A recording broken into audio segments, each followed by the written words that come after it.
You're listening to the Very Refreshing Podcast with Dylan Hamar and Alek Chetzel. It's delicious. It's very refreshing.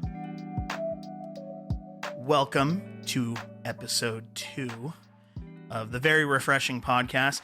I want to give a special thanks to my brother Jake for his awesome imaging for this podcast. That sound effect you guys hear, it's very refreshing. I don't know what he said, whatever he said. He's basically, for those that don't know, probably don't know because, well, and also people our age aren't really big Seinfeld fans. Well, Seinfeld is on Netflix now, so I think it's going to take like a big swoop probably. Oh yeah. And the 90s aesthetic is so in right now. Yeah. I think people are probably watching the heck out of it. Yeah. And we're both huge Seinfeld fans, right? And we named our podcast after the Junior Mint episode, which is like one of my favorite. We'll have to talk about Seinfeld at another time. We have a Seinfeld episode this season. We will. But it's one of my favorite episodes, the Junior Mint episode. It is my favorite episode. Really? Of all time. Number 1. Okay. So we'll talk about it another time. We'll get into that. But again, special thanks to my brother Jake. He's been in radio for over 20 years. My brother's done shows with some of the biggest networks. My brother's been syndicated. He's had sports talk shows. He's done the whole thing. He's been a radio personality, a DJ forever. So huge thanks to Jake for doing our imaging. Big thanks to Jake. I have yet to meet Jake, and I'm dying to at some point. So he's the coolest. Thanks a bunch, Jake. We appreciate it. He's actually cooler than me. What was it? When he was on radio, didn't he have like a name? What was his... He had a lot of names. Okay. But the one I like to tease him about is he used to be on a country station called KIZN, Kissin' 92, and he was Rattlesnake Jake. So it would be like, hey, you're listening to Rattlesnake Jake on KIZN, Kissin' 92, Idaho's country station. Gretchen Wilson, my Canadian princess, redneck woman, coming up next on KIZN, Kissin' 92. Rattlesnake Jake, dude. Rattlesnake Jake. He's been Jake Hammer. That's totally a character in like a Swayze movie. Oh, yeah. Rattlesnake Jake has to be. Well, and there was the wrestler Jake the Snake Roberts. Oh, yeah, okay. So I don't know. I actually have never asked him if it's based off that character. But yeah, my brother is the best. He's the best, like the coolest guy on the planet. So huge thanks to him for our imaging. It's hilarious. I'm so excited to use it. But episode 2 of Making a Movie.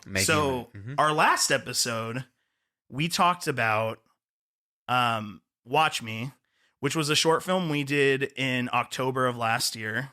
Last year being 2022. Yep. And to everyone's surprise, we jumped in and did another one right after that. Yeah. So there was another festival that got announced like weeks after we had been finished up on Watch Me. Right. It was the Idaho Film Family Festival, run by another local filmmaker. And he put a posting on Facebook. I remember, and I saw it, and I knew, filmmaking, as fun as it is, it can be exhausting, especially for someone who's directing and shooting and editing it. There's a pretty big ask on your part. So in my brain, I said, I want to make another one because I'm not exhausted, but I don't want to nag him. So I saw it. I didn't say anything about it. And then did you bring it up to me? Yeah, we have a group chat with Caleb, and I was like, do you guys want to do this? And I think you guys were like, really? Yeah. Because I take plenty of time off between projects, totally. At least personal projects. Yeah. Yeah. So, the Idaho Film Family Festival, it's ran by Cody Newton. He's a local filmmaker, a really good filmmaker. And, a bunch of, I don't know, just some of the more passionate filmmakers come together for the Idaho Film Family. They come together, they make, they go hard on a passion project. And this is a pretty big festival for the Treasure Valley. It's actually, in terms of the Treasure Valley itself, I think it might be the biggest. Really? Yes. Okay. Because their festivals pull a couple hundred people, which in a movie theater, that's a lot. That's a packed house, you know? The difference between the last project and this one was we had a lot more time. Yeah. Anything beats 48 hours. But with this one, we had 3 months, right? So we had 3 months and 4 extra minutes of film to work with. Because the 48 was 6 minutes. This one, we had 10. 10. Yes. And 3 months to make it. Yeah, which is awesome. Yeah. So what does that mean? That means that we went super hard along with everyone else. Other teams went super hard. This was like it all culminates into these festivals at the end of the year, or in this case, the beginning of the year. There are a couple, and it's everyone just going hard and showcasing the best they can do at that time. And we really wanted to bring our best foot forward and showcase like what we could do in a 3-month span, right? So let's get it going. So I want you to potentially, not potentially, but can you bring everyone up to speed on like us working together and like what that looked like with this round? What were the similarities between us getting started on this one, just like Watch Me? Like what were the parallels with those two? Yeah. So the parameters for this one, like we said, are a little bit different, right? We have 3 months to work on it. It's a 10-minute film instead of a 5 or 6 minute film. And there isn't like a specific prompt this time. The thing that, whereas with a 48, they give us a specific genre, dialogue, prop. That's not the case with the Idaho Film Family Festival. Essentially what happens is they kind of pulled a switcheroo on us too. Yeah. So each of the team leaders would basically submit their favorite director. And then the plan was that those directors essentially get put in a hat, shaken up, and then redistributed. Right. So you get assigned a director to base your short film off of, your 10-minute film. Yeah. So I asked you, I said, who did you submit? And you said Alfred Hitchcock, right? And I was like, oh, of course. I know how much you love him. We've talked about him a bunch. And then I remember we were sitting on your couch when the email was going to go out, because it was going to go out at like midnight on a specific day to kick off the festival, right? The 3 months. Right. And I remember you're like, oh, here it is. And I was like, cool. Who did we get? And you go, oh, interesting, right?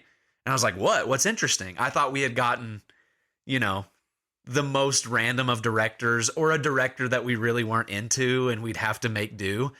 You said, Cody just gave us our own director. And I was like, did it randomized? He said, no, he switched it on us. He said, I just gave all of the team leads their favorite director. So each team gets to make a movie based off of their favorite director, which is so cool. And if I'm being honest, I kind of hope he keeps doing it that way if he's going to do it again. Because like you said, everyone really got to put their best foot forward, right? Because everyone had a passion for the director that they got. We didn't get, it still would have been a fun process if we had gotten someone completely different than Alfred Hitchcock. We would have figured something out. Yeah. But the passion is like the backbone of it. So we started with that. So I hope that Cody just does it from here on out that way. That would be really awesome. So yeah, we're like, oh man, Hitchcock, here we go. Like, let's start the research, I guess. And we did.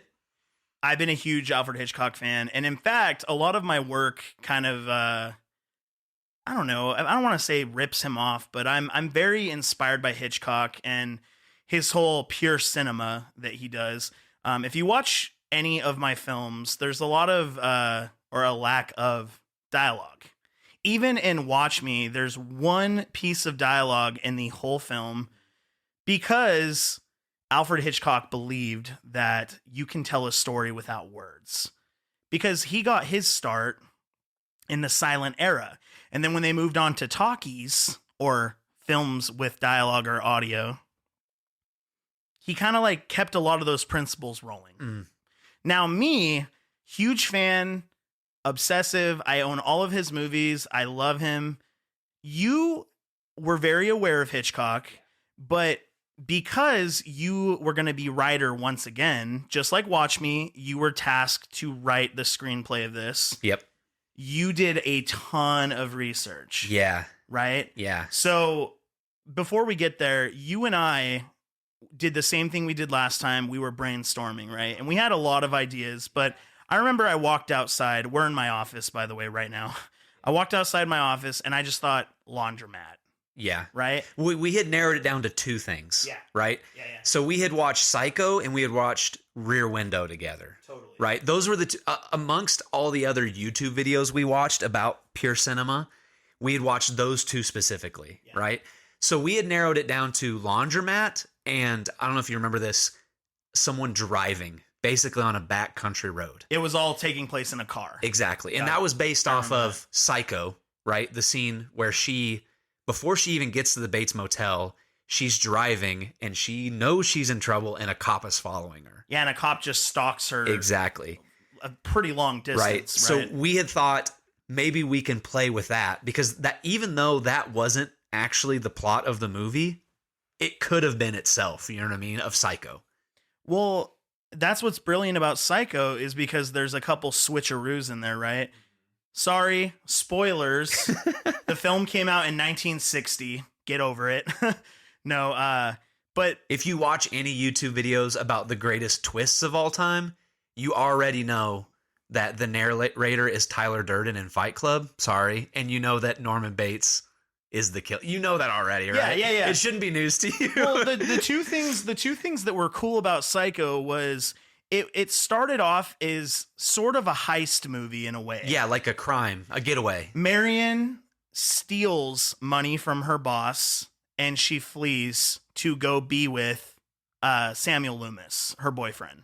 And you're on the edge of your seat, much like I was in the last episode because of my back problems. No, you're on the edge of your seat mainly because you know that she has this large sum of money on her. You know that at some point her boss and her sister are gonna figure out she's missing, and now you put in put the cop into the mix, and the cop is following her to the car dealership and all these things, and he knows that something's up. But then Hitchcock took it a step further, and he killed his biggest star in the first third of the movie, right? Yeah. So pretty cool stuff. But so those are it was that one. And then like with Watch Me, we said, where would it just be weird for something weird to happen? Yeah. Right. And Laundromat was one that I think we even had during Watch Me and we kind of saved. Maybe. So yeah. Maybe we were thinking about Laundromat and just a solitary car ride. Yeah. Right. Yeah. Well, Laundromat beat out. Right. Laundromat is where we really started to focus. Right. And because again, with a short film, logistically, we knew that was much more doable. Probably. We knew that we could go find a local laundromat and we could spend our time really narrowing down what's going to happen in this laundromat. Yeah. Another big fork that we had that you and I needed to figure out, because you and I came up with the plot and kind of the inner workings together. But again, you were tasked with writing the film. We wanted to figure out, like, is this going to be like suspense horror Hitchcock, or are we going to go into like crime drama Hitchcock? Yeah. And we kind of struggled with that a little bit because some of the ideas we were coming up with that we won't talk about because who knows, those might manifest into something. So let me backtrack just a minute, right? Yeah. Because in my research, at the time I had a Paramount Plus subscription, and that's so I could watch the World Cup. Alfred Hitchcock Presents. But all of Alfred Hitchcock Presents was on there, right? And those are 20-minute episodes, way closer to the 10-minute mark. Yeah. And I thought, okay, let me just like binge these. Yeah. So that was like the majority of my research was binging Alfred Hitchcock Presents. And I had this stack of note cards, and as I would watch episodes, I would get ideas for other little stories. And I had like a stack of maybe 10 or 15 ideas that were coming up from Alfred Hitchcock Presents. Yeah. Right. Yeah. So like you said, between the two of us, we really had a slew of ideas. And there was even one that we were so stoked about, but then we said 10 minutes though. Like we might have to save that one for later. Yeah. Yeah, because like while 10 minutes is an upgrade from the 6 minutes we had the 48, it still is a little bit of a restriction for some of those more ambitious ideas. So I was leaning yeah. towards the crime drama because of all of that I had watched with Alfred Hitchcock Presents. Like that's where my mind was residing, less in the psychological or even horror that Hitchcock has in some of his other stuff. So that's where my mind was, and I think you being the horror guy, that's where you were. Yeah. So we were really trying to like marry, and we did totally. And it's really cool because like it's interesting. Alfred Hitchcock Presents, that was a ton of directors that did those shorts, right? But all of them felt like they could have been done by Hitchcock. But more importantly, the like crime drama Hitchcock. Alfred Hitchcock Presents does have suspense and horror in certain shorts, but like a lot of it is those like crime dramas, and it's pretty cool. Yeah. We took those two worlds, we sort of brought them together. The parts of Hitchcock that you and I love, because I don't know, you're on a completely different side of the spectrum in terms of your film interests, right? So we were able to come together on that. Yeah. Yeah. I think so. We watched Psycho and we watched Rear Window together. And then I had watched South by Southwest by myself, right? Another great one. But Rear Window was really where I was living. Like that was like, I hadn't seen that before, and it was so inspiring, that movie, right? And so I was really living there. Like I was like, oh man, and when we talk about pure cinema from Alfred Hitchcock, that movie is it, right? And it like tickles my murder mystery funny like bone, it like it there's so many aspects of Rear Window that call to my interests, you know what I mean? Yeah. And so there was, I was like, I want to have a bad guy, and I want there to be a murder, and I want there to be some kind of mystery to it, and maybe a twist, or yeah. There was so many aspects of that one that I had fallen in love with, and I was hoping we got to use. And I think a big deciding factor on this particular episode, because for those that don't know, we're very much like, this is a structured segment, but it's not super formatted. So we have talking points, but one thing we haven't discussed is, are we going to talk about the plot of Man in the Hat? And I would say no, but I want to know what you think. Should we? Maybe a surface level, like a setup. Okay, sure, okay, that's fine. Sure, yeah. So, sorry, because I think, I've shown it to people, and then they've had follow-up questions. So maybe at some point down the road, if we have enough interest in any of this, we can do like some follow-up answers to some of those questions, and we can go into more detail about what we changed and what we turned down. Because, I would hate for someone to see this and then watch it, but everything is spoiled for them. Oh, absolutely. And it's not even out yet. Yeah. So let's do a little bit more surface level. Let's not go too deep into it. That's totally cool. Okay. So you were tasked with writing the film. You and I, again, we brainstormed. We had, from start to finish, we knew exactly what we wanted to happen. Yeah. And then you were off to the races, and you sort of brought this world to life in the screenplay. Yeah. So talk a little bit about what that process was like. You clearly had just come off a short film, a 48, kind of a very condensed project that you needed to rush your way through. Yeah. Maybe not even fully express yourself and like feel like you could put your touch on something. You're like, well, we have 48 hours to make Watch Me.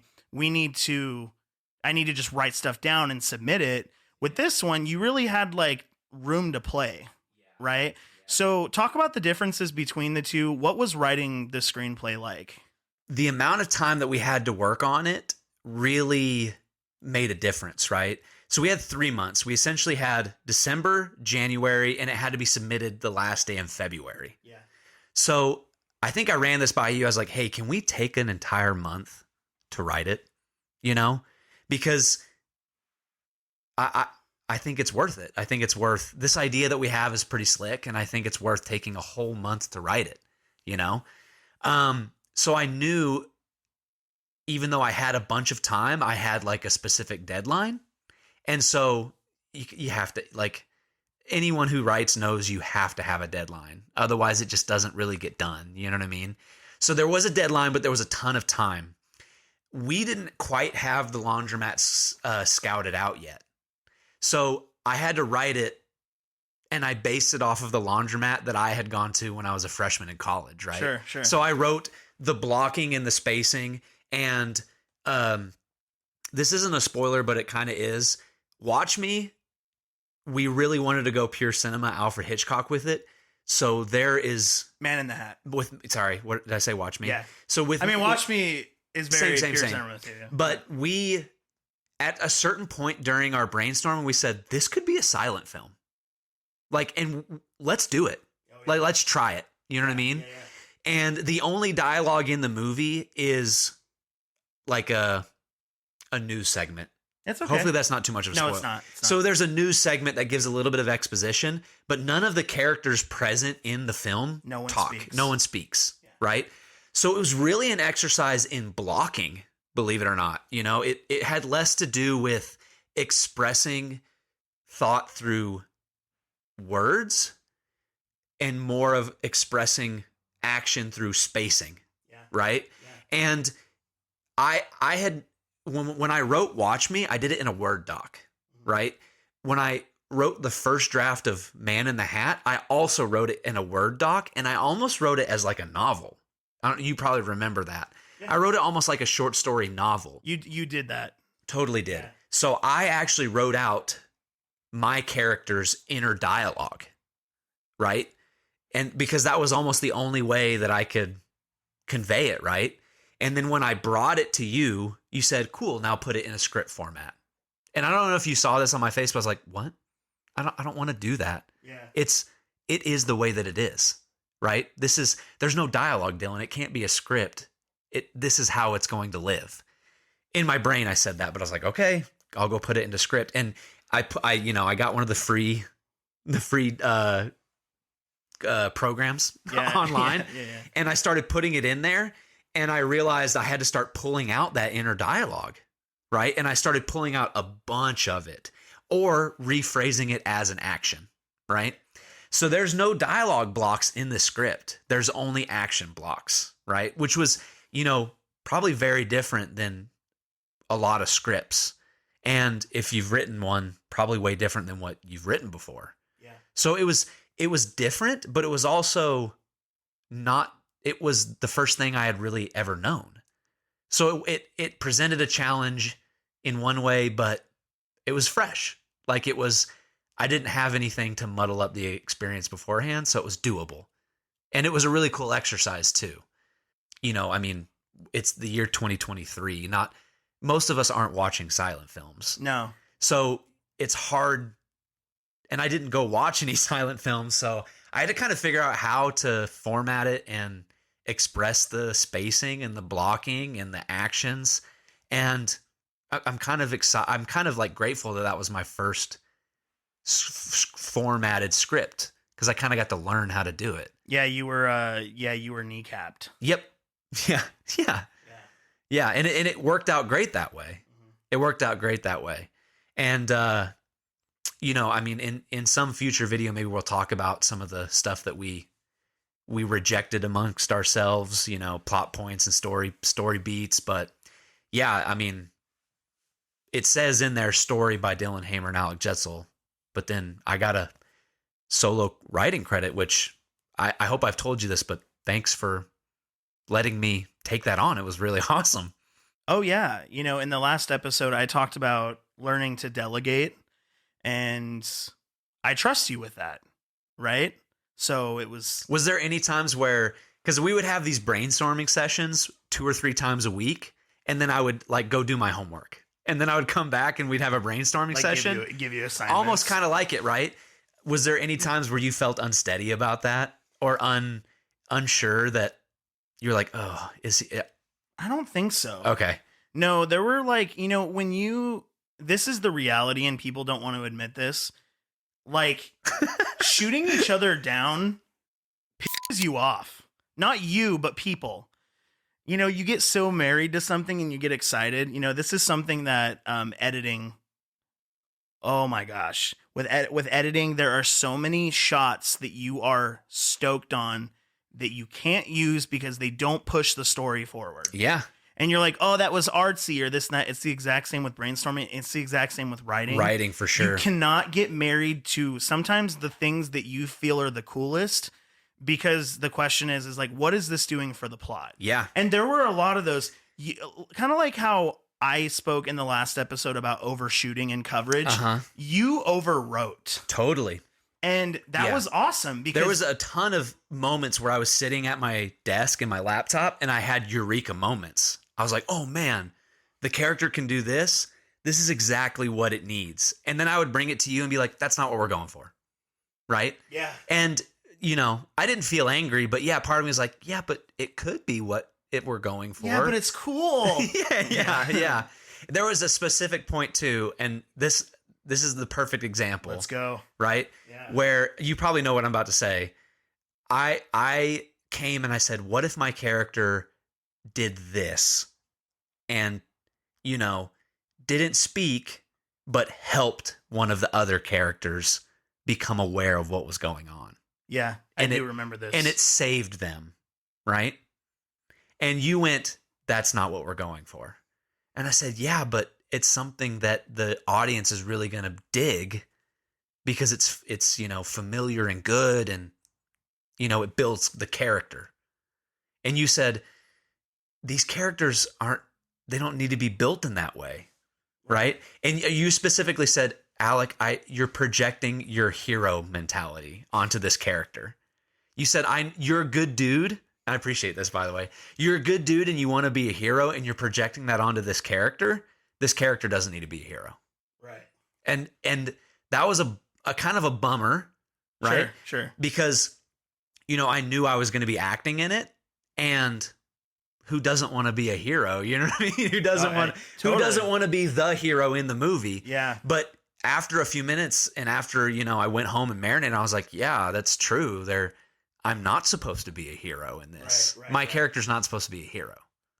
And I needed that. Sure. And the movie needed that. It needed that back and forth where we could shoot each other down on it. Well, and there were plenty of times that I came up with crazy ideas and you were like, I don't know, Dylan. And I'm like, it's cool. Do you remember one specifically? Because I feel like it was more, this is how I remember me bringing things to you and you going, or I'm not sure about that. But I don't remember it going the other way. So most of my ideas here's what happens. Most of my ideas make it, but it's with the stipulation that I'm going to shoot it. And if you guys don't like it, I'll cut it out. Okay. Primarily a lighting trick that I did in the movie. Okay. And you know what I'm talking about. I'm sure I do. I can't remember off the top of my head. The lighting trick when, yeah. Okay. Your scene. Okay. Oh, yeah. Okay. There's a lighting trick done. There is a lighting trick. And everyone was kind of doubtful about that. Yep. They were like, that's weird. Yep. But I shot it both ways. Yeah. And you did. That's right. I shot it both ways. Yep. So this is my way of like, you know, because like, I don't know. It's like, well, if everyone hates it, I have it shot the other way. Yeah. And then I showed it to you guys. And I think it like, I'm not saying that like the idea made it, but because plenty of my ideas didn't make it into the final. Yeah. In the edit, I had to cut myself back. Oh yeah. But there were times when like a lot like you, there were also moments where I saw your ideas while we were doing it and it clicked for me finally. Things that I was doubtful about, but didn't express that we should cut. Okay. And I was like, oh, I get it. This is a good idea. Okay. So, yeah, you know, that's the thing is like, it's not part of the controlling mentality. I just like, I was very close to the vibe of this. Like it was very close to my heart. And I knew, I don't know. It's weird. It's like, I knew what it was going to be. Yeah. And that's very rare. Yeah. When you love something so much, anything, you fantasize about where it's going to go. It's like a marriage, right? It's like, well, I know that in 10 years, we're going to go to Hawaii. We're going to go to Honolulu and do a luau, and it's going to be great. And you get stoked on that. It's like the same with any creative endeavor that you love. That was the same thing, right? So here's another aspect about the film or about writing that was way different. Yeah, no. I want to hear it. Here's that was way different, right? Yeah. You told me when we first signed on for this, you said, I'm going to bring in some other actors, right? And that was surprising to me because we had such a good time with Watch Me, the three of us, right? And then Danny, our fourth person that ended up acting for us. You said, I've got other actors in mind that I want to bring in, right? So I need you to write characters. We need to write characters. And you actually started casting before we knew exactly what their role was. Yeah. Right? Oh, man. Right? Yeah. So you casted Aruna and you casted you casted Alan. He was our lead, right? Yeah. And you casted Ellen. Yeah. Right? You said, I'm bringing in Aruna and Ellen. Alan was fine because he's obviously a big character. But you said, now we need to figure out how to best utilize these actors, right? And that was not off-putting, but a little bit like, but I thought that we knew what. I thought we had a good time. Yeah, no. It was like, kidding. I thought we knew the formula to success. Yeah. It's just the three of us. Yeah. And then Alan, right? So it was, we didn't know what Aruna and Ellen, and then eventually we didn't exactly know what Riff's role in everything was until late in the process. Sure. Right? We knew, and Doc. I almost forgot about Doc wasn't. Doc came on very late. Doc was the opposite. We wrote a character and then we casted him. Yeah. Right? And it was the same with Alan. Yeah. Alan, that was his character. Exactly. There was no one else that we wanted for that. Exactly. Right? Yeah. But Doc's character came as a natural process of the writing, but Aruna and Ellen's character didn't. They were not injected. That sounds negative. I don't mean it in that way. You know what I mean? But we had to find the best way to utilize them. Yeah. Right? Yeah. And we, Ellen plays a mother, right? We kind of had figured that out, but we needed to write how that character worked. But Aruna's character went through a couple of different iterations before we finally figured out what she was supposed to do. 1000%. That was one of those things that we brainstormed a bunch on, like, how do we utilize Aruna's character in the right way? Her action in the film had different versions and different implications because of those versions. Yeah. Different than the one that it finally ended up being. Yeah. So that was also a very different thing. You talk about how Man in the Hat was an upscale in like the scope of things, and that's one way that it was for sure. Absolutely. I mean, really, like there's not like a deep divine reason. I wanted to shake my formula up. Totally. I wanted to not necessarily scale up the back end and on the crew. I'm like, I want this to be as dynamic as possible. And we both did. Yeah. You and I. Yeah. And I was like, well, I like these actors. I want them in the movie. Right. And it sounds crazy, but like, I don't know. It was just like, I mean, obviously, if we couldn't, it's about the integrity of the movie. If we felt we were shoehorning somebody in, we would have cut it. We would have been like, well, okay, so by Aruna or by Ellen or even Doc or whoever. But it's like, I don't know. It's kind of hard to imagine the movie without them now. Totally. Because you wrote them in such a great way, and it's like they're integral. Yeah. Right. Well, it took us a minute to figure out how, right? Yeah. Because my character at the very beginning was just a people watcher, right? Just a people watcher. So Aruna and Ellen and the other characters were honestly just in and out patrons of to break up the scenes. To break up the scenes. But then we figured out, no, each of these characters can play a role in the plot and not just be in and out patrons. Right. And that was the big difference, right? Well, I was, this is weird. And I might have told you this. People that see the film are going to say, what are you talking about? I had just come off of Clerks 3. Like, I had just watched Clerks 3.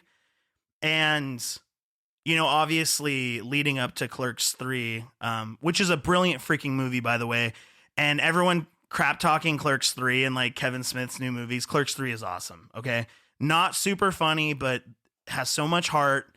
But I had just prepared for Clerks 3. Like Caleb and I showed him Clerks and Clerks 2.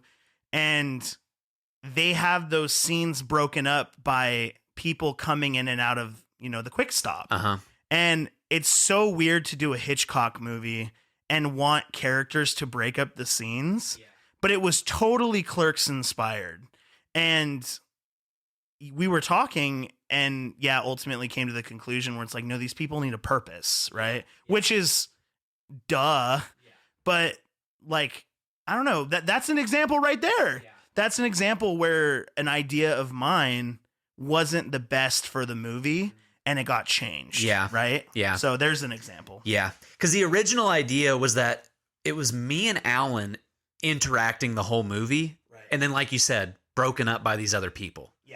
But then at a certain point we said, no, each of these people need to push the story. They need to be important. Right. And we were able to figure out how to make them important, which was really cool. Really, really cool. So cool. Really cool. So we're filming in a laundromat. This is another thing I want to talk about, right? Please. We're filming in a laundromat.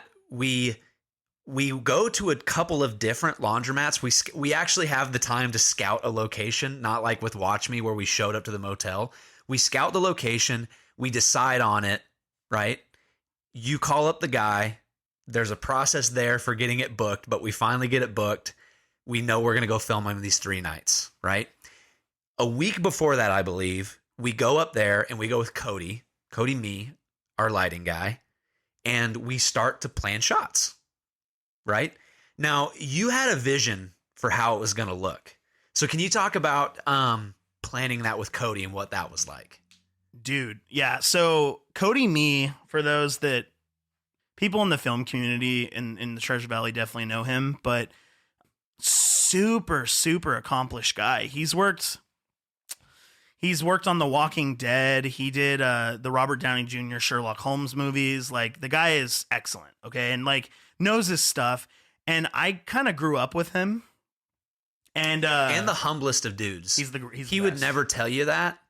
Yeah. No, I brag on his behalf. He's the best. And I was just like, you want to do a movie together? And he's like, yeah. So him and I had a meeting.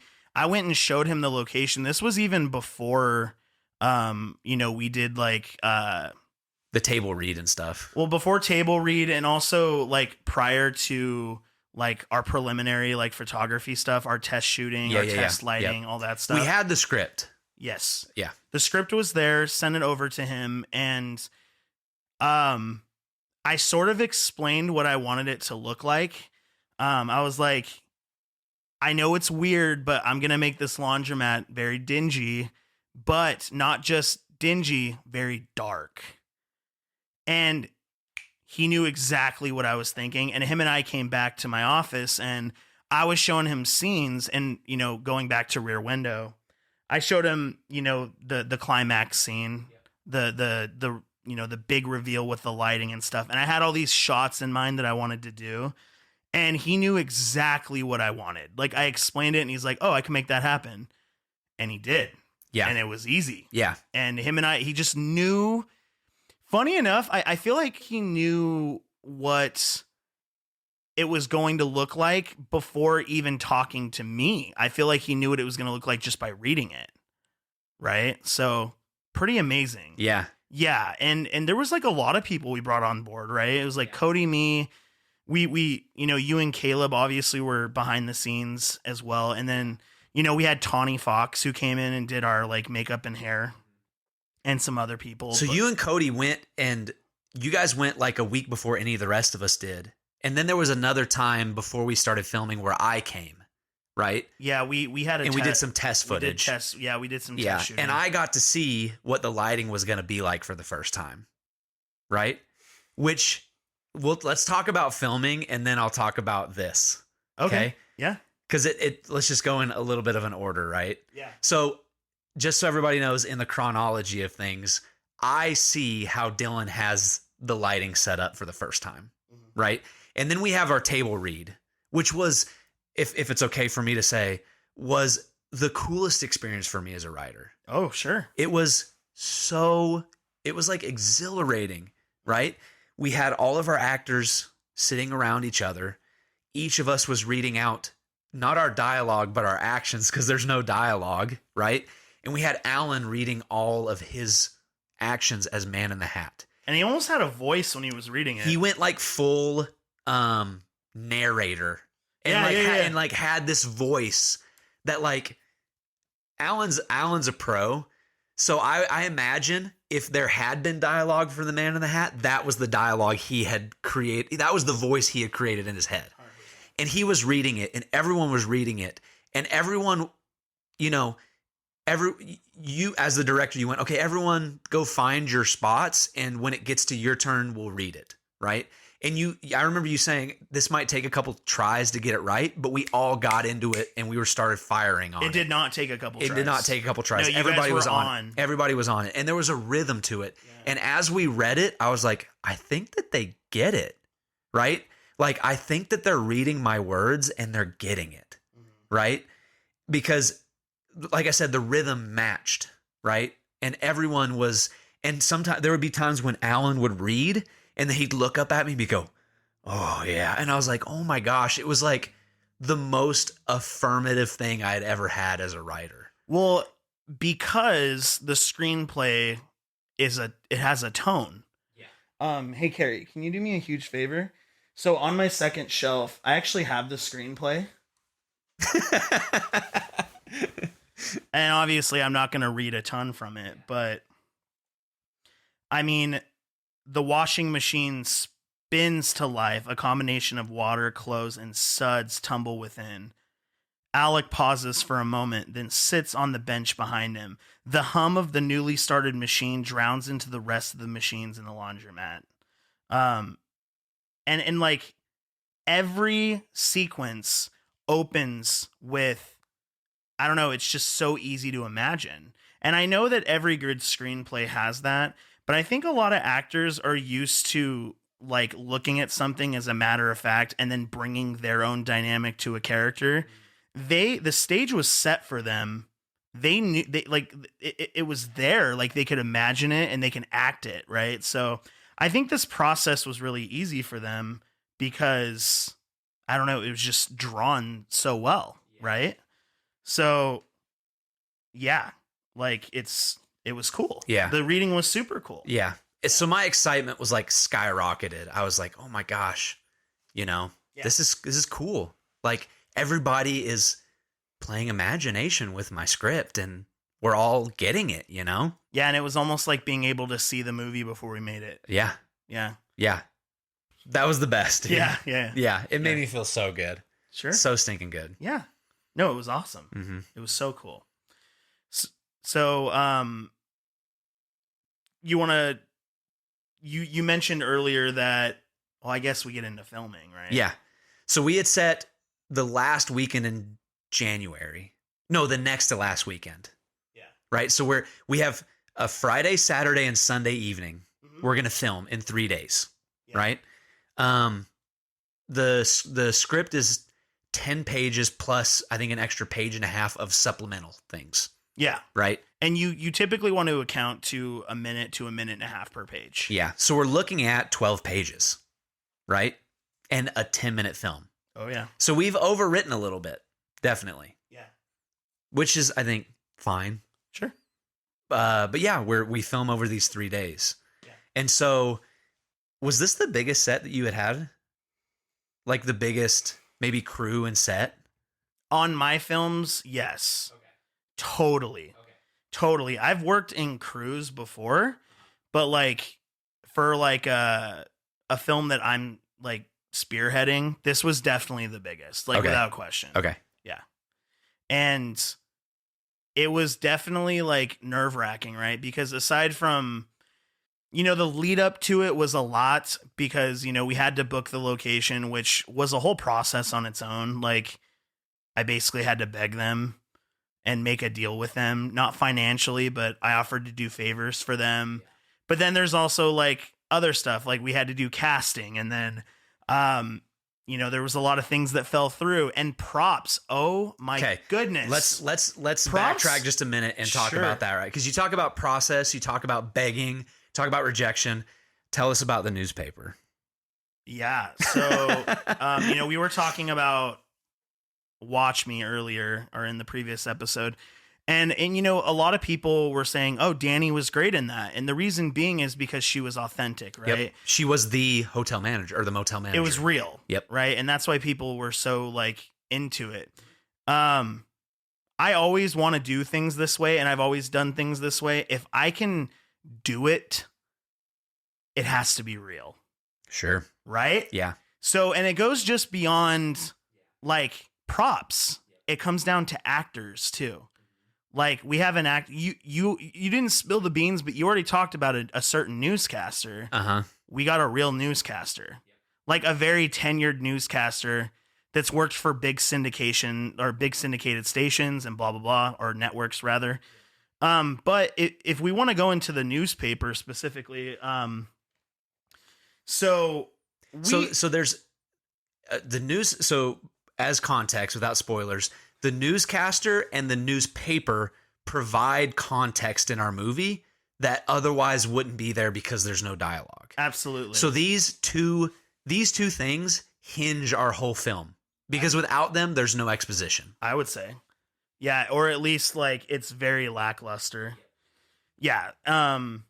They provide exposition and evidence that the audience needs to piece these things together. You know, when we were talking about doing a newspaper, you know, I'm not going to get into the contents necessarily too much, maybe some of the other stuff, but, you know, this wasn't just inspired by Hitchcock. We wanted to reference and pay homage to Hitchcock in so many ways, and they are littered throughout the movie. Like, there are Hitchcock, like, callbacks everywhere, you know, like, I mean, you were reading Psycho in the movie, right? Like, you know, Psycho came out in 1959. It was a year before the film came out, and it's a dang good book. And your character was reading it. I was reading it, yeah. Yeah. So, in addition to that, your character reads a newspaper. And we named the newspaper the Fairvale Feather. Fairvale is the town that is closest to the Bates Motel in Psycho and in the show Bates Motel, right? So Fairvale is just down the highway. And there are Hitchcock references littered even in this newspaper. So without getting into it, there is a little bit of a plot exposition in terms of a setup with the parts we show of the newspaper. But you and I went a little berserk, right? Yep. So, and because you said, if we're going to do it, let's do it authentic, right? yeah. So we wanted a newspaper. We had looked around at different print shops here locally that could do a newspaper-like thing, but we wanted a newspaper. We didn't want a newspaper-ish. We wanted a newspaper. Yeah, I was a brat. Yeah. I was a total brat. Like, you know, when it was suggested to me, it was like, well, you know, they can do newspaper texture, kind of. No, not at all. Yeah. Right? Or we can hire an actor to pretend to be a newscaster. Yeah. Right? Let's get a newscaster. Absolutely. Absolutely. And this alone was insane. It was insane. Would you say it's the most stressful part of it? The newspaper? Or getting our newscaster was probably even wilder. Yeah, we'll get to that. That was mainly because of, you know, like a certain fall through, right? Yeah. But with the newspaper, there are realistically like 2 moments in the entire film where you see like the front page. Yeah. But just in case, you and I wrote a whole newspaper. Yeah. At least like the first like 6 pages or whatever it is. Yeah. And I think at one point I was like, dude, just put the Latin words in there. That, you know what I mean? I was like, just format it and then put ad lorem ipsum or whatever. You know, Right. you know those default Latin things. Yeah. He said, no, let's write some articles, man. yeah, so I mean, we've written just all sorts of stuff. There's funny papers in here.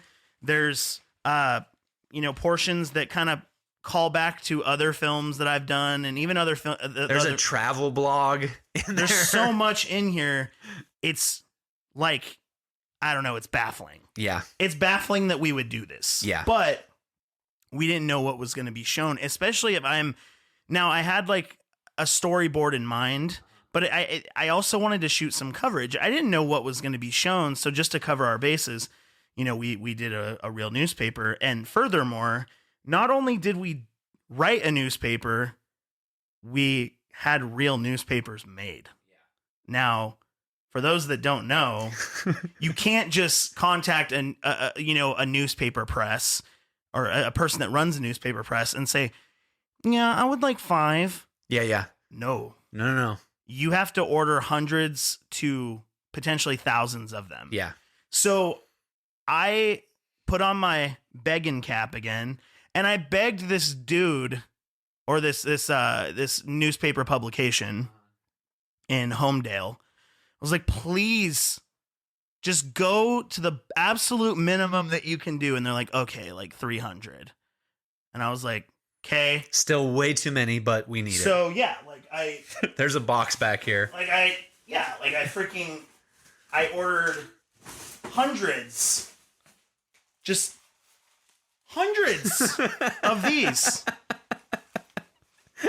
So I have like 300 of these just chilling. Yeah. You know? And we used 2 of them when filming. Yes. No, so talk about like shots that didn't make it in. Yeah, I mean there's a shot of like a newspaper rack filled with these things that we ended up cutting. Didn't make it in So the we movie. literally, in the final cut of the movie, two newspapers. Yeah. And we had 300. We had 300 because that's what it took to get a real newspaper made, right? Yeah. So something as small as a prop, like this, this was like 2 weeks of stress. When you're a small short film independent filmmaker and you don't have a props department, you got to go through it, right? Absolutely. And if you want that authenticity, 1000%. And there's a lot of people that would have said like, that's unnecessary. I'm one of them, yeah. Right? And I said this in the last episode, right? Like, you're our editor because you're the only guy that has the mental capacity to,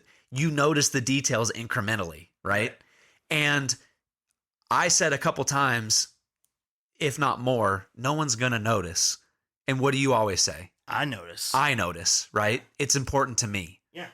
So, yeah, it had to be done because you wanted it to be done. Yeah. And I'm so glad. If I haven't said thank you for going through that. Sure. Because it not only did it add like a layer of authenticity to the final product, which maybe not even that many people noticed, but it made for like a more creative environment when we went to go film it. Absolutely. And it I don't know, when you put this effort into even the littlest of things, it really, I don't know, it really like zip ties you even more to something where you love it so much more. The more you put into something, the more it means to you. And even little things like a prop or props, I don't know, it made me love it more. It made me want to defend it, fight, and die for it. Yeah. Right? And especially when it came to filming, like, we haven't mentioned this yet. It might have been implied. We filmed at a laundromat. We filmed at a open working in business laundromat that had business hours, right? So they closed at 9:30. We couldn't even start moving in and setting up until 10, right? Which means we filmed through the night. And there were nights where we didn't finish filming until 6 or 7 a.m. Yeah. Right. Mm-hmm. So in those moments where we're breaking our back and we're like, it's the new day. Let's go home and get some sleep. It's okay. We've done enough today. There was that like nag that like, yo, if we're going to break our backs for the newspaper, we got to keep breaking our backs. It's going to be worth it, you know? Absolutely. And you spoke in the last episode about phoning it in. That's how we work. All of us, not just you and me and Caleb. It was Alan and Ellen and Aruna and Doc and Tawny and Riff's mom, Ashley. It was everybody.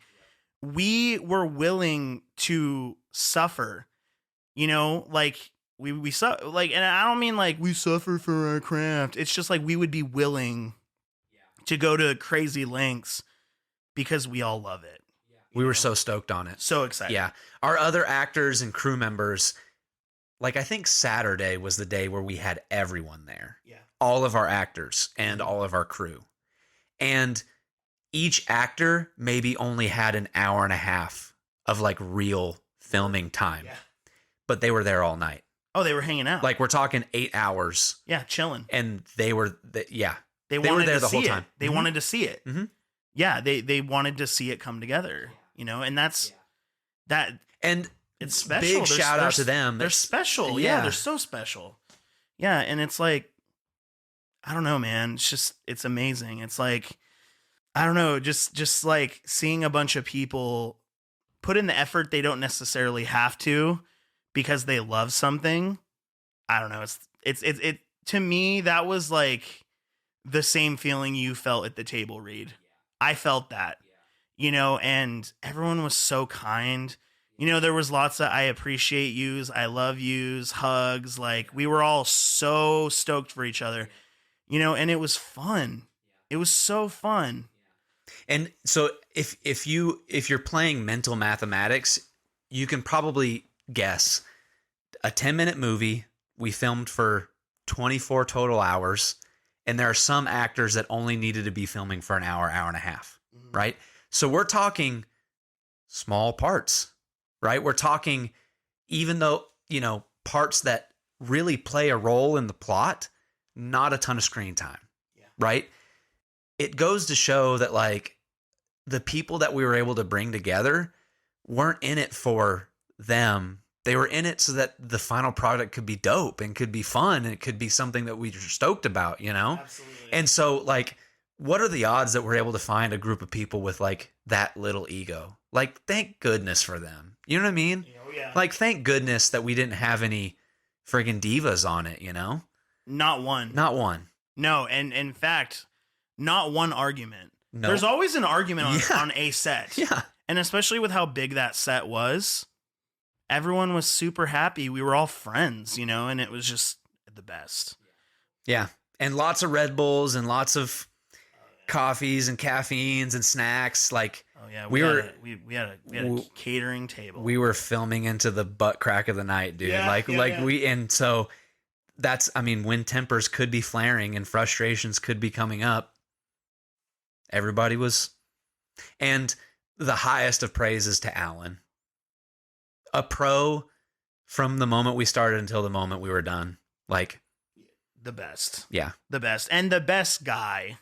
Like, when we weren't filming, telling stories and laughing and having fun with everybody, probably, one of the oldest guy in the room, as far as age goes. I'd say so. Yeah. The oldest as far as age goes. What other way would it go?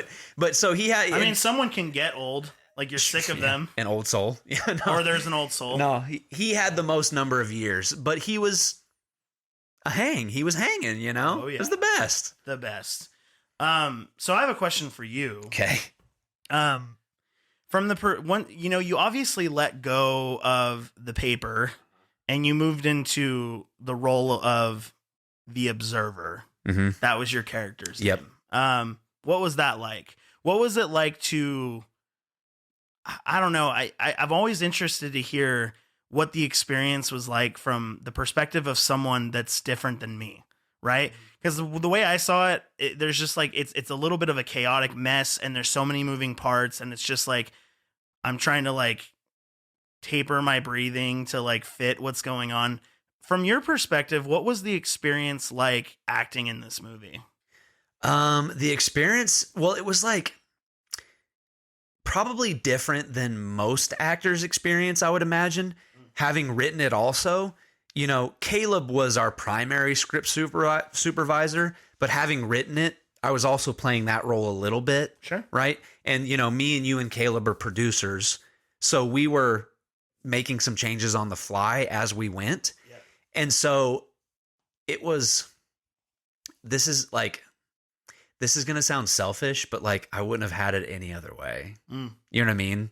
Like, I hope had I been called in only to be an actor, I would have been as big a rock star as those other dudes and not have been the diva. But I was very grateful to have these other things to keep me occupied in the meantime when we weren't filming me, right? So that was like a big help, right? That I could not only act, but also be involved in the process of it, right? And I was very cautious about overstepping too, right? Because I think at one point you did tell me, you're like, okay, the writing is done. Now I need you to be an actor, right? And I need you to switch, right? And even though you told me that, and I took that to heart, and I really wanted to, you didn't hold me to that. You know what I mean? Because it's what we needed on the nights of filming. We needed everyone to play different roles, right? Oh yeah. So, but as an actor specifically, right? As an actor specifically, you know, disengaging from that other part of it, it was definitely, this is the cheesiest, corniest, most cliche thing. It was a learning experience, right? There's one shot that I did in front of the mirror over and over and over preparing for this. And that was like my money shot that I knew had to be dialed in. Yeah. And even though I was kind of obsessive over that reaction, that shot, as we were filming and as there was time for us to be in set and on set and in the location, I had time to finally actually marinate and like think on the other shots. You know what I mean? Because leading up to it, I was writing, I was helping, I was thinking about that one shot, but I hadn't actually done a whole lot of thinking about the other shots.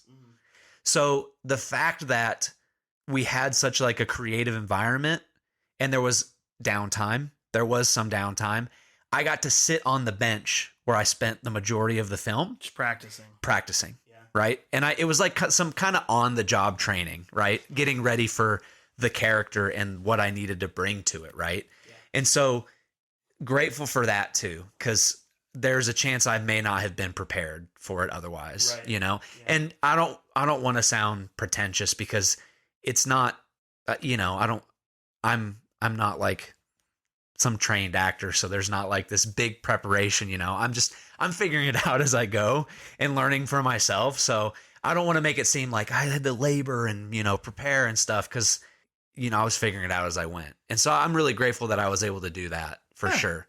But it was awesome, you know, again, as I said with Watch Me, I was just so stoked and grateful, you know, because truth be told, when you said I'm bringing in other actors, there was a part of me that went, oh man, I don't know if I'm going to get to act in this one. Yeah. Which will be okay. But I really want to do that. You know, I really want to, and you know, I'll admit selfishly, the other screenplays that I'm working on, I'm writing myself into them, right? I'm kind of writing so that I can act, but also acting so that I can write. You know what I mean? Right. And so, you know, when you said we're going to bring in other actors, part of me went, oh man, maybe I don't get to do it this time. So when I was able to, I was just so stoked and grateful for it that I was like, I can't take it for granted for sure, you know? Because maybe next time it won't be my turn, and that'll be okay. But I really want it to be my turn most times because I like it so much, you know? But yeah, that great experience acting, great experience being able to work on the other minutia of things, you know? Yeah. Like I said, there was parts where we decided that some shots didn't need to happen before we edited them. We were making changes to the story. We were making we never added anything, right? And I think we were very strict on that. We knew we weren't going to do that, but we were taking out chunks so that it flowed better. Yeah. And there was times where you went, is this okay, Alek? Is this okay? Is this okay? And I was like, yeah, let's do it. You know, and I appreciate you being so kind in that way. Huh. But sure. No, yeah, I was preoccupied with it being good, not it being mine, for sure. And those are the kind of people we wanted to have, 1000%. Yeah. Awesome. So I mean, we filmed it. We busted our butts. We were tired over it. Yep. And then we had a whole month to edit it. Oh yeah. Yeah, it was what an experience that was. We And you did a ton of editing by yourself, but I tried to be present for a lot of it. Yeah, it's nice to have I'm fortunate in the sense that no one backseat edits, cuz I don't know enough to. well, and also yeah, it's just that'll peeve any editor, it's just but no, it's cool to have people to hang out with while you're in the in the depths. And Carrie, my wife Carrie, was there for most of it too. Oh yeah, so she big thanks to was. her, big support system. I don't know, it's just I did very unconventional things that would make a lot of people question me. I remember I was talking to, I think it was Cody. It was Cody Newton, the guy that runs the festival that we submitted this to.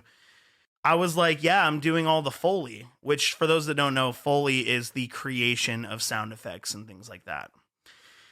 I crafted every sound effect in that movie, and it's crazy. And there are people that I was talking to Cody Newton, and I was like, yeah, I didn't have a mic on set. And he goes, you're crazy. And I wanted to, I don't know, I wanted to spend time in the studio and make this movie sound a certain way. I didn't want to. Plus, it was a no dialogue film. Right. So we didn't have to capture any dialogue on set, Yeah, I was, while I was editing it, I was Which added to some logistic help. Yeah. Imagine having to also record audio mid all of that. That would have been a challenge. Well, I mean, I would have had a boom operator. Totally. That's just what would have happened. But no, I was listening to, the whole time. Well, most of the time I was editing it, I was listening to, the Silent Hill 2 OST. And there's a lot of industrial steel sounds in that game and in all the Silent Hill games, because I don't know, it's very metallic sounding, right? And I was like, I want my movie to sound like that. I want it to be very metallic sounding. Not just the sound of the washers, but scrapes and all these things. And I was like, well, I'm going to have to create that stuff, right? So there was a month of editing, but most of it was spent on audio, not because I didn't record audio on set, but it was because I wanted to create a certain sound for the movie. Yeah. Right. And it wasn't an afterthought. That was baked into the editing. It was planned. Yeah. It was planned. It wasn't oh, can't find a boom operator. Oh, gosh, shucks. It was no, I didn't want a boom operator. I didn't want to waste that. I was I don't need anyone on set to record audio. I'm just going to create the sounds in the studio. And everything in that movie was done in the studio in terms of sound. Footsteps to weird sounds, just strange things happening. All of it is just very intentional. And it was just, I don't know, we Foleyed the whole thing. And usually in Hollywood, it's a mix, right? You have room audio that you capture. You also have dialogue audio. You have all these things. But then for specific sound effects, you go in and either you have that sound in a library somewhere or you create it with an instrument or a tool. We did our whole movie that way, and it was pretty freaking awesome. I'm not going to lie. Yeah. It sounded sick. Yeah. It sounded sick. It was unreal. Yeah. I Unreal. remember I talked about this money shot that I had in my brain of one that I need to prepare for really bad. And at one point I came over, right? You had already been editing that day and you said, hey, that scene with you, I think is my favorite now. And I was like, why? And he's like, you said, I added this incredible score over it. And me and you watched it 8 times because you had put a very specific noise and score over that specific part. And it blew me away. I was like, this is so cool, man. It was exciting. It was so exciting. Yeah, there's moments where you just look at each other and you just grin. You're oh, this is so sick. Yeah. And to be able to, and we'll get into the festival in a moment, but to be able to capture something that, I don't know, it's just when you're a cinematographer, when you're running a camera, it's very difficult to capture what you have in your mind. When you're in Hollywood, you have a lot of people that are able to bring scenes to life. There's money, but it's like to cheat a low budget and to make something look a certain way, to have that happen is so sick. Like when I shot that movie and I'm just going to call it out now because you mentioned it earlier. You actually didn't know how the movie was going to look. Yeah. You didn't know what I was going for. You had this image in your head when you wrote it, but then when you saw it, you're like, oh, that's different. Or even when you were on set, Yeah. you're like, oh, this is different. Yeah. And it had a lot to do with, my lack of lighting, right? Very atmospheric, very dark, very grungy, a lot of greens, a lot of, it's like not teal and orange, but like more of a green and orange, right? It's very dark and sinister looking. Yeah, like I had mentioned, we went and did test footage, right? And that night I went home, and in my brain I said, this doesn't look anything like I wrote, right? Because as I mentioned, I wrote it based off of my college laundromat. Right. And then when I saw ABC for the first ABC laundromat's where we shot, when I saw ABC, it's a working laundromat. There are people there all day. It's well lit. It's super well lit. Right? Yeah. When we went to go do test footage, every light in the entire business was shut off. And then you and Cody had posted up 3 or 4 lights. And I was like, it's dark in here. This doesn't look like a functioning laundromat. It doesn't, right? No, it doesn't. It doesn't at all. Yeah. So I went home thinking, this is just not what I envisioned, or what I had imagined when I was writing it. And I kept that to myself, right? Because A, it wasn't really my place to say at that point, Sure. But B, I mean, I would have understood if we ended up talking about it. I waited until after we filmed. Yeah. I did that specifically, right? Because I didn't want to mess with your process, right? Sure. Because the second thing I was going to say is I trust what you've got going on. I trust your talent and your expertise, right? And so I waited until after filming to finally tell you this was way different than I imagined, because I didn't want to throw a wrench in your creative process, the thing that you've been entrusted to do. And I didn't want to like put out this weird vibe that we were on different pages, Sure. I didn't want to, even if we were on different pages, it wasn't going to do us any good to talk about that. You know what I mean? Right. Like me and you are really good buddies, so I know that there won't be any like contempt that's bred from that kind of thing. Never. But I've decided let's just avoid it at all. Avoid it just in the off chance that it does. And when you brought it up, it wasn't like, hey, this ended up looking different than I thought. And I don't like it anymore. You said, hey, when we were filming, I was surprised by how different it looked. Yeah. Right? Yeah. So the way you framed it wasn't even like, I don't know, it looks different. I sort of also, I feel like, and correct me if I'm wrong, I sort of feel like once you like got into it, you were like, oh, okay, I kind of vibe this. Yeah. Once we started filming, I was like, okay, it's just going to look different than I imagined it, but that's what it's going to be. And there's going to be, it's not like one was wrong and one was right. Yeah. It was just, one is what we ended up going with. And once you make decisions, you just kind of have to like double down, right? And be like, this is what it's going to be. And that's what we did with the lighting and the darkness of it, right? And at some point, we're going to have to get Ellen and Aruna and Alan together and be like, hey, how did you guys picture it when you were reading it, right? Oh, because obviously, because Cody read it, Cody and I saw the same thing, but I wonder if they did, right? Or maybe they imagined it like how you imagined it. Exactly. I wonder or Emily, your buddy, people who did read it, how did they imagine it? Because you and Cody were on the same page, 100%, right? Yeah. So I wonder what other people's interpretation of it was. That would be interesting to find out. Dang, we should report back on that. Yeah. Let's ask them. We still have a group chat. Oh yeah, let's do it. But that's cool. Yeah. So moving forward or moving on, just to close this out. Well, Oh, Can I say one thing? Let's talk 100%. about this real quick. Anything. How long was the first cut when you sequenced it? Remember, it has to be 10 minutes. Do you remember how long it was? I think it was coming up on 14 minutes. So we had to cut 4 minutes. Yeah.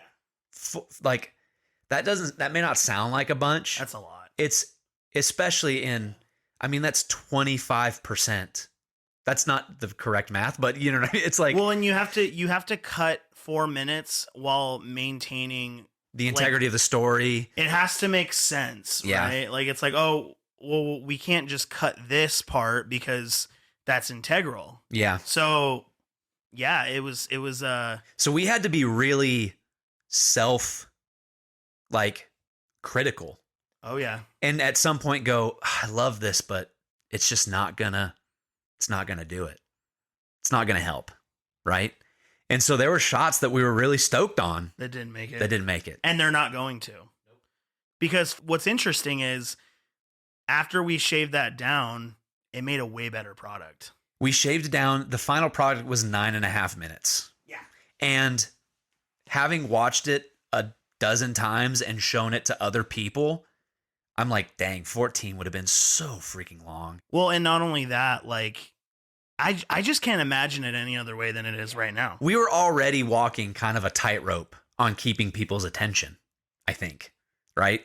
And speaking of vision and vibe, while we were editing it, we said this a ton of times. I think only half the people we show this to are going to like it. Oh, yeah. And that's okay. We've made our decisions as far as what we want to put out there.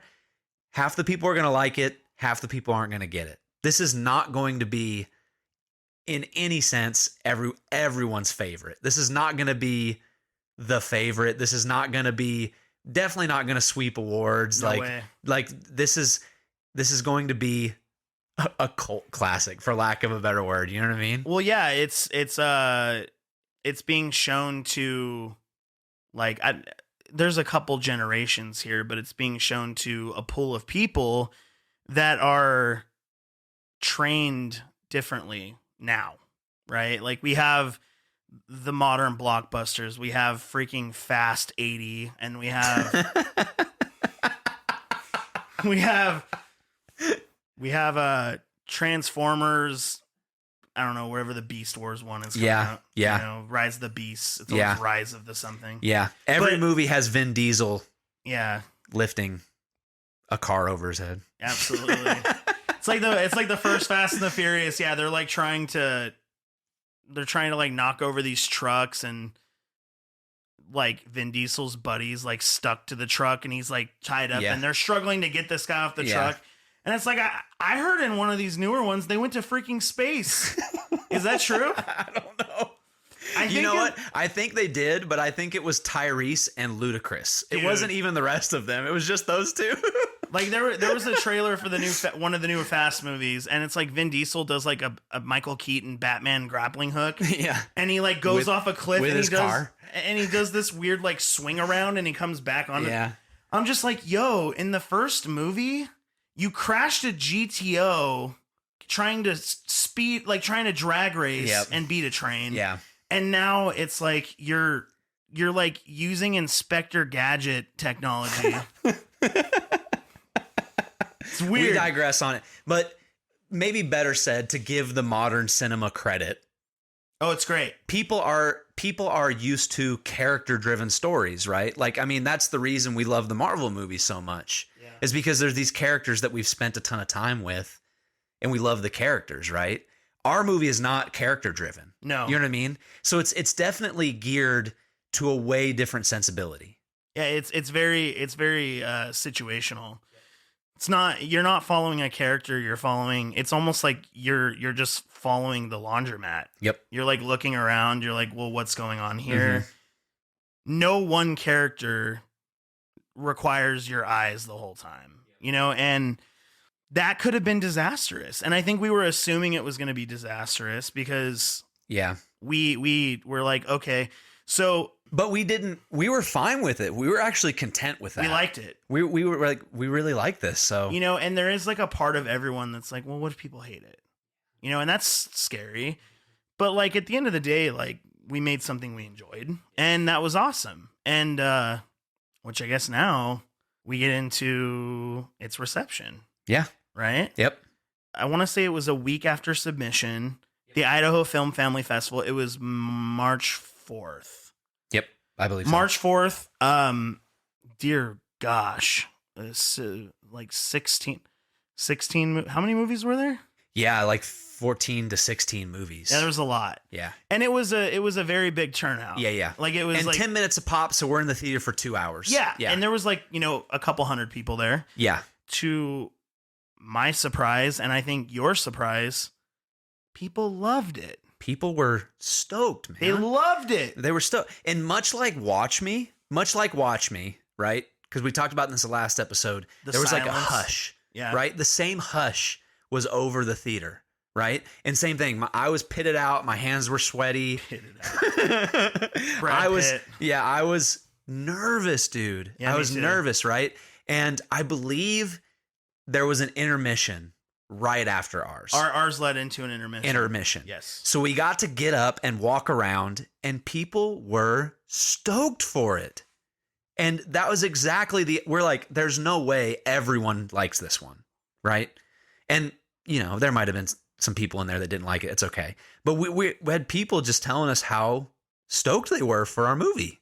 Yeah, it was so bizarre. It's like, you have people that are very skilled, very talented, do great work, and they come up to you and they're just there were some bangers at this film festival. Really great films. Some great films. Yeah. Yeah, like the competition was hot. Because like I said earlier, in this episode, people were putting their best foot forward. They had 3 months. They had all the time they needed. And they were doing their favorite director. And they did a great job. Totally. And when you have people coming up and they're like, oh my gosh, like you guys nailed that Hitchcock feel, or oh my gosh, they were asking questions that we can't say right now because they're spoilers. But I will say, winning awards in the past, there's like a degree of people that are stoked on your work. This was like the most special reception to anything ever. Yeah. It was so... Which is not a point of bragging. We're saying it so that we can say how grateful we are for the reception. I'm stoked. Thank you to everybody who thought it was good. It was very, very... It felt great. It was surreal. Yeah. We didn't go in there thinking that was going to happen, and that's what made it so special. And I'm so grateful. I'm so grateful that people appreciated something weird that we made, because... sometimes you take risks and you swing for the fences, and you got a foul ball. So, and I'm not saying we hit a home run, but we hit it out into the field a little bit. Yeah. We had the outfielders running for the ball. It was a little grounder. But well, like you said, people were asking the questions we hoped they were going to ask. Yeah. Right? Right. We had people that picked up on our Hitchcock references and our techniques, right?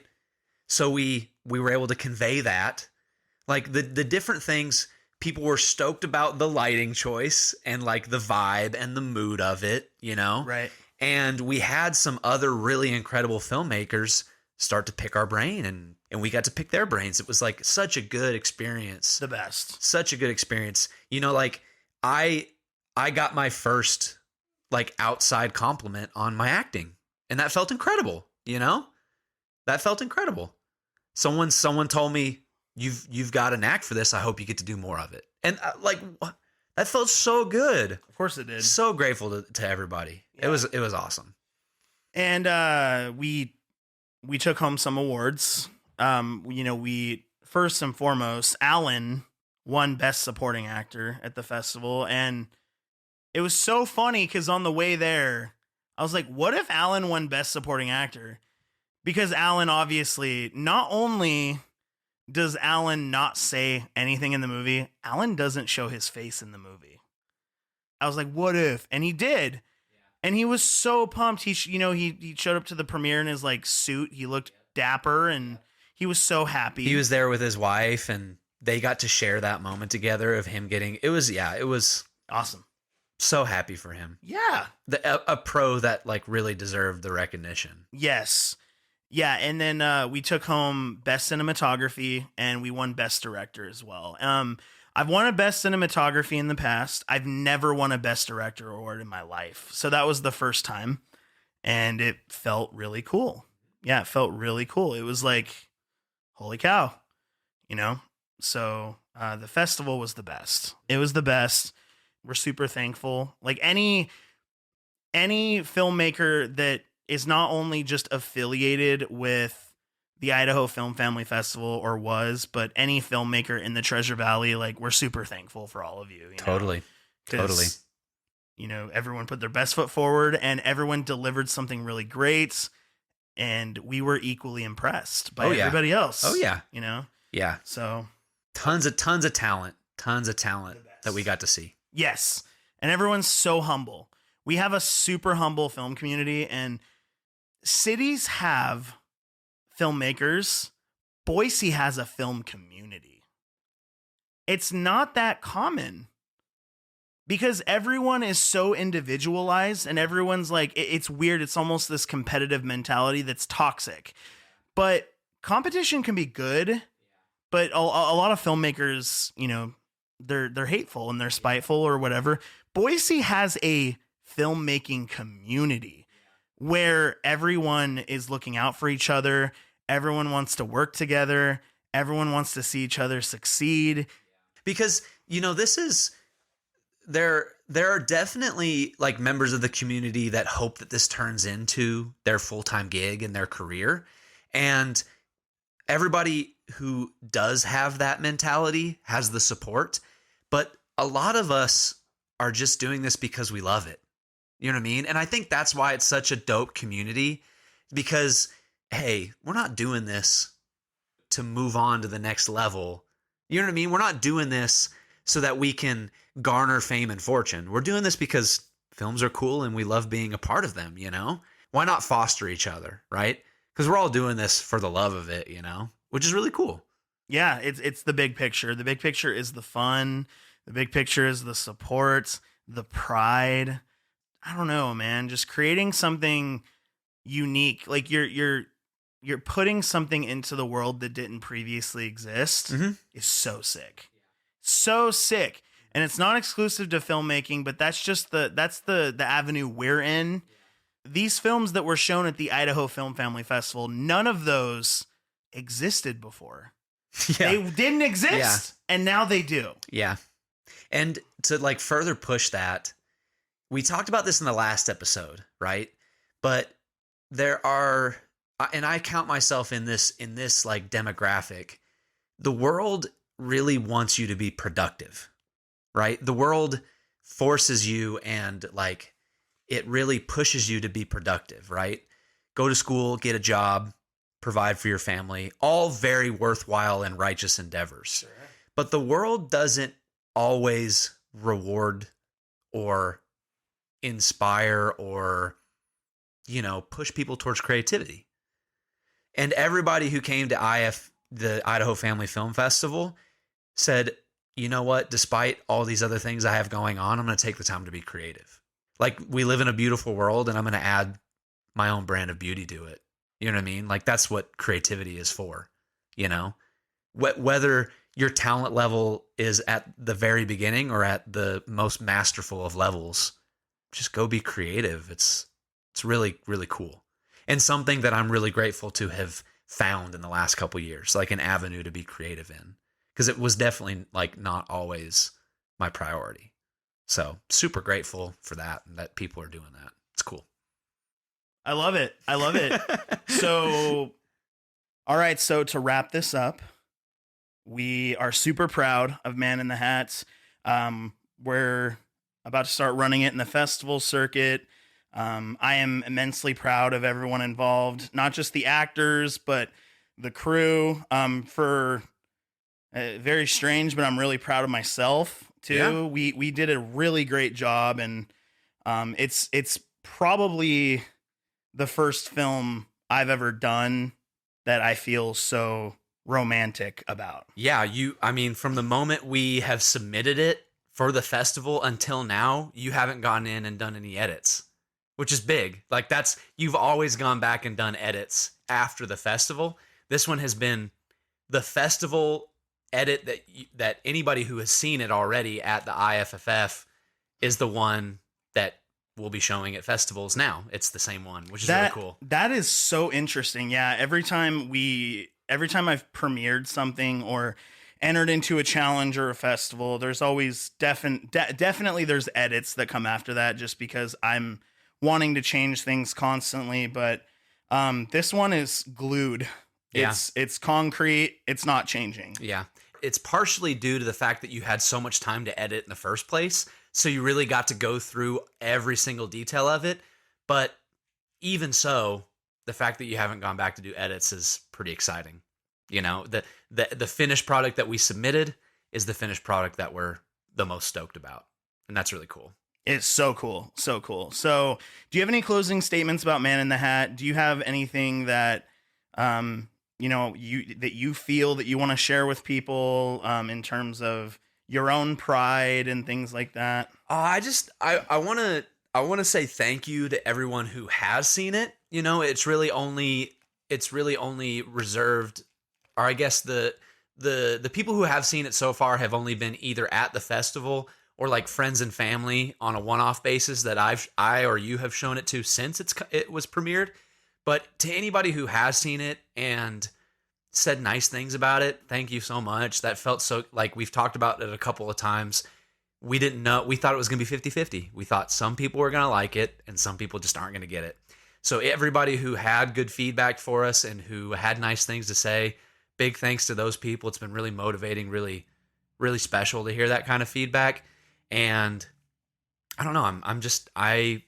Let's go get it in those festivals as quickly as possible so we can do a wider release. I want to be able to at some point link the video in this so that people can see it, because I'm really excited about it. Yeah. I have a pretty special plan that I'm going to share with you off the record for how we're going to release it. But thank you so much to everyone. And you know what? Thank you for listening to episode 2 of the Very Refreshing Podcast. We have put so much into this so far, and we have so much more to go. And I am just so thankful for everyone that is, spending their time listening to us just jabber on about things that we love and things that make us happy. And we hope that you'll stick with us for the full season, because we have 10 episodes to go. 10 more. Yeah. And if you're enjoying this so far, we've talked about this a couple of times in between us, but we want to be able to do more episodes past the 12 that we have planned. So send us feedback, share it around to the people that you think might enjoy it. If you're a filmmaker, or if you have a filmmaker friend that might, glean any kind of insight or at least enjoyment from this, share it to them. We want to get some listens and some views on it. So we want to be able to do more past the 12 episodes. So we hope that you enjoy it and you share it around and we get some people listening. So appreciate everyone who's listening so far, and we can't wait to do more. All right, back to you, Jake. Thank you for checking out the Very Refreshing Podcast. Subscribe for more content just like this.